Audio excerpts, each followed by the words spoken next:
কিছু হয়েছে। বুদ্ধদেব ভট্টাচার্যকে বলছে বিশ্বস্ত কুকুর, রাষ্ট্রশক্তির কুকুর। বলছে বুদ্ধদেব ভট্টাচার্য তাঁর অঙ্গুলি হেলনে খুন হওয়া জনগণদের ঋণ শোধ করতে তাকে গণ আদালতে মারা হয়নি, তাকে দেখতে যাচ্ছে মোহাম্মদ সেলিম। লজ্জা করছে না? সিপিএম দেউলিয়া,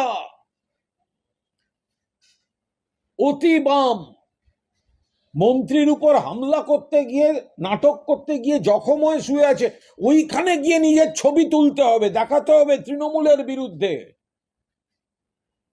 মোহাম্মদ সেলিম, তাহলে আপনি মনে করুন, স্বীকার করুন, এই ছেলেটি পোস্টে যা যা লিখেছে, বুদ্ধবাবুকে লিখেছে রাষ্ট্রের কুকুর, বুদ্ধবাবুকে লিখেছে বিশ্বস্ত কুকুর রাষ্ট্রের, এত বড় অসম্মান করেছে বুদ্ধদেব ভট্টাচার্য, আপনাদের নেতা মশাই।